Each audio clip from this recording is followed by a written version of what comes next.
this is essentially a suburb that we're all living in, and we've got 1,600 students in one suburb in a demographic of 18 to 24 years of age, and alcohol is going to play a part in a lot of things that occur. I think the difference is if you're outside in any other suburb, the same thing occurs, but because it's seen here as en masse, there is a representation that it's probably worse than what it is.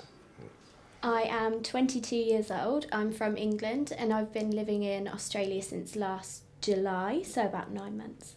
So I'd probably meet up with my friends about 4 o'clock to discuss our plans for the evening, get ready, probably have a few drinks while I'm getting ready, and then get together, have a few drinks maybe in one of our kitchens, and then head to the art centre, which is like in the middle of Chisholm, so that's where everyone goes before we go out, and then would probably play a few drinking games, maybe like Goon Pong or something like that, just have some music, and then by about 10, 11 o'clock everyone's normally there, and then we'll all get the tram there together.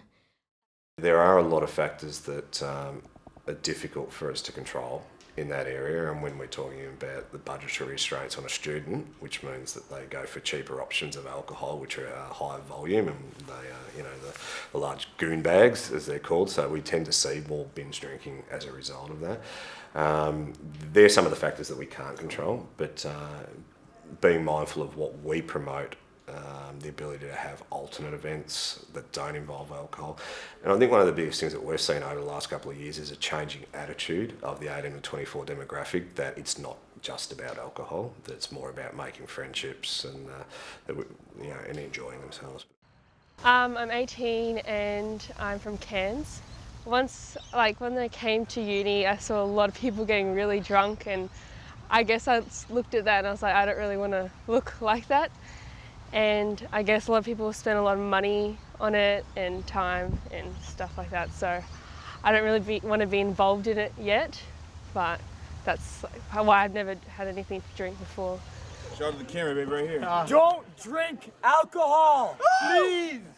It's illegal. That's what happens to you. Just do lots of drugs instead. Suicide squad. My attitude towards drinking is maybe. Sometimes I'm in the mood, sometimes if I'm not, I'm not. My worst hangover is like worse than death. I think it's awful. Your head throbbing, being sick, just not wanting to do anything. I think my worst ones probably lasted about 3 days. Just can't function as a normal human being, but not always worth it.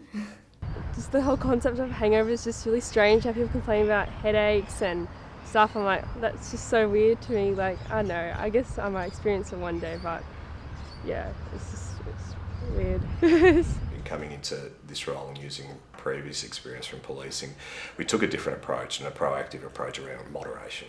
So to say it's fine, go out and have a drink, enjoy yourself, but do so in moderation. We do a lot of training with student leaders at the beginning of each year around moderation and how they can look for signs of people who may have issues with alcohol and bring it to the students' attention initially, and then to our attention. Yeah, I would say the support for anyone who's struggling is definitely there. It would be something that they would have to actively seek out. But it's, if anyone were struggling, it seems fairly obvious that you can talk to your RA about pretty much anything. And having the RAs in the building with us, and usually on B floor or on A floor, amongst the residents, helps a lot. It makes them feel a lot more accessible. Alright, so I've come down for my ciggy break because I have an hour and a half to do 1,100 words on my assignment, but I'm still drinking so I can come out with everyone later. Maybe if I wasn't drinking as much or going out as much, I could probably dedicate more time to my studying and put more effort in, but it's all part of the college experience as that. I have enjoyed it a lot. I would definitely recommend it, especially to anyone who really wants to make friends, and if you're not comfortable with drinking, it's still completely fine. It's a really good social environment, I would say. There's a lot of good people here that'll be really accepting and want to be a friend, and there'll be some people that will pressure you, but if you live here after a while, people will know what you're about and will just be accepting of it anyways. So yeah, it's a good place to live.